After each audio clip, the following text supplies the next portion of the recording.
છે મારી work day શિફ્ટનો. હું આજે કેટલા વાગે જાગું છું, કેટલા વાગે મારે શું કરવું પડે છે એક દિવસમાં ઓસ્ટ્રેલિયામાં, મારું ડેઇલી રૂટીન તમારી સાથે શેર કરીશ. અત્યારે 5:30 વાગ્યા છે. તો પહેલાં તો જાગીને એક્સરસાઇઝ કરું છું, એટલે બ્રશ થઈ ગયું. બસ એક્સરસાઇઝ કરીને પછી નાહવા જઈશ ને ટિફિન પેક કરીને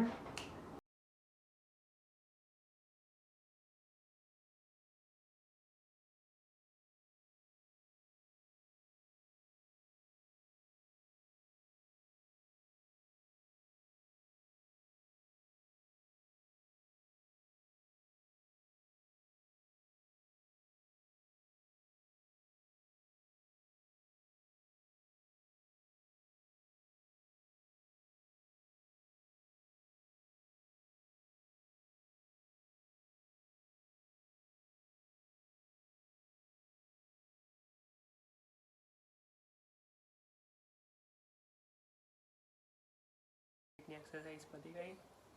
અત્યારે સવારે 5 વાગે 10 મિનિટની એક્સરસાઇઝ બહુ છે.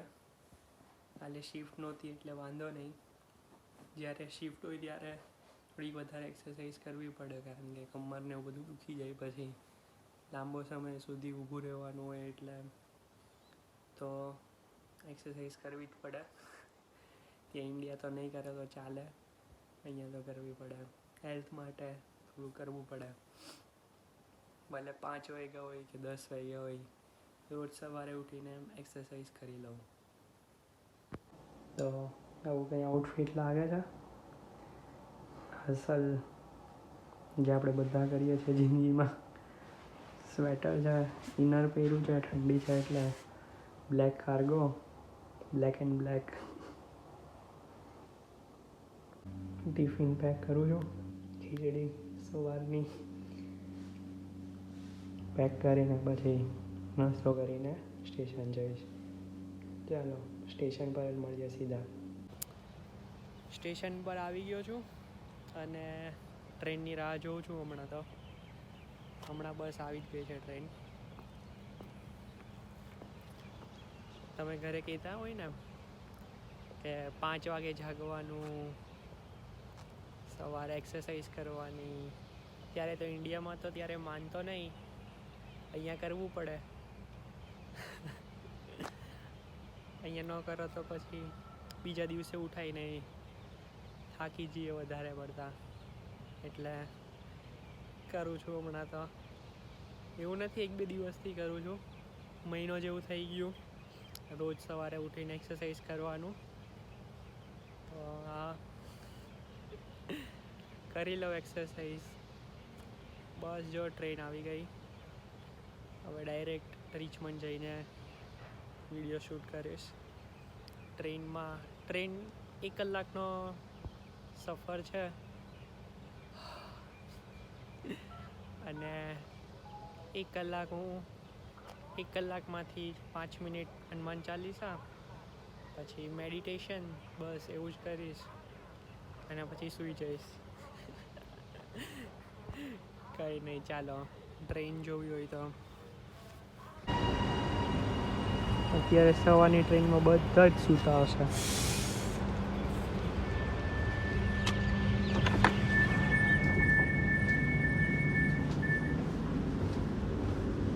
જોઈએ ક્યાં જગ્યા મળે છે.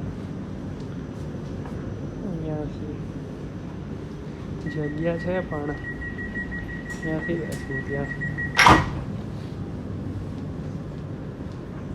કંઈ નહીં, સારું ચાલો મળ્યા. તો આવી ગયો છું મારી જોબની જગ્યા પર. તો બસ જાઉં છું અત્યારે. કંઈક વધારે ઠંડી છે, જોઈએ આજનો દિવસ કેવો જાય છે. આજે જોબ પરથી ડાયરેક્ટ જ યુનિવર્સિટી જવાનું છે. યુનિવર્સિટીનો લેક્ચર 4:30 છે અને હું અહીંયા જોબ પરથી 4 વાગ્યા આજુબાજુ છૂટી જઈશ. એટલે અહીંયાથી ડાયરેક્ટ જ યુનિવર્સિટી જવાનું છે. યુનિવર્સિટીમાં એક લેક્ચર પતાવીને ડાયરેક્ટ ઘરે. અને અત્યારે અહીંયા એવું છે કે બસ રિપ્લેસમેન્ટ છે, તો 8:30 વાગ્યા સુધી જ ટ્રેન ચાલુ રહેશે. એટલે બધું પતાવવાનું છે, મેનેજ કરવાનું છે બધું. અહીંયા કરવું પડે. કંઈ નહીં, તમને અહીંયાનો વેધર બતાવું.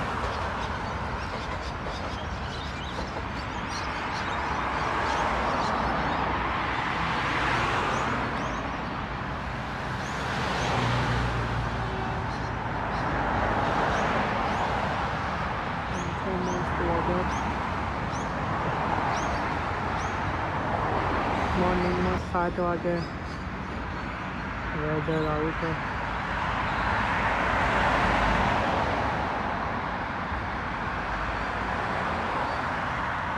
સિટી અને આ MCG.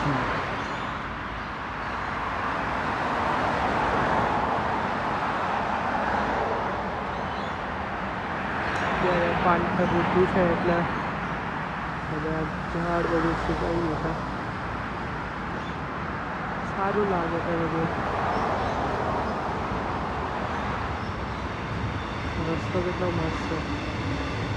એમ કંઈ પહેલાં જ કરીએ. બાજુમાંથી મેટ્રો જાય છે. ઝાડ ત્યાં જોબ કરું છું તો કહી નહીં શકું, પણ એને ખબર છે ને ખબર છે. વેધર બસ આ જ છે મેલબર્ન. તો હવે ડાયરેક્ટ જોબ બતાવીને જ વિડીયો ચાલુ કરીશ, બરાબર? તો ત્યાં સુધી બાય. આ છે વેધર.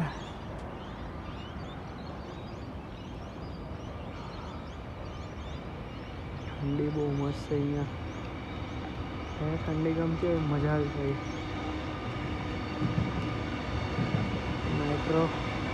મેટ્રો ચાલુ રહેશે.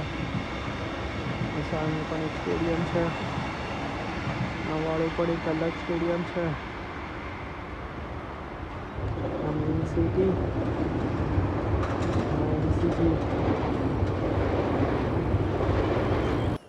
તો હું યુનિવર્સિટી આવી ગયો. 4:30 જેવું થયું છે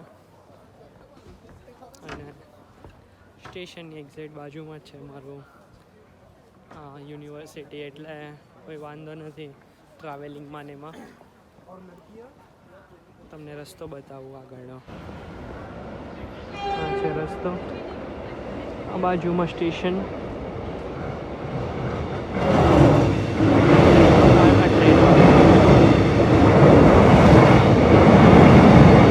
સ્ટુડન્ટ્સ, એટલો મસ્ત રસ્તો છે યુનિવર્સિટી જવાનો. નહીં ચાલો, હું થોડોક લેટ થાઉં છું. યુનિ પતાવીને મળીએ. તો આ છે મારી યુનિવર્સિટી, સ્ટુડન્ટ HQ, આ બિલ્ડિંગ, આ લાઇબ્રેરી અને સ્ટુડન્ટ HQ જે કીધું. આ લેટ લેબ જે તમારે કામ કરવું હોય તો અહીંયા કેન્ટીન છે અને એક આ બિલ્ડિંગ છે. અને બસ આ છે યુનિવર્સિટી.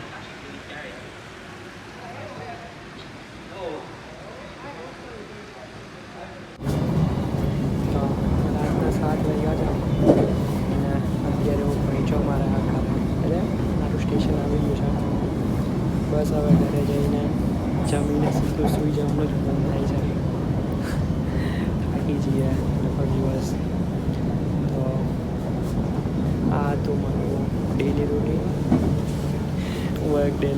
ડેઈલી રૂટીન કહી શકો, જ્યારે કામ હોય ત્યારે. તો મળીએ નેક્સ્ટ બ્લોગમાં. બાય.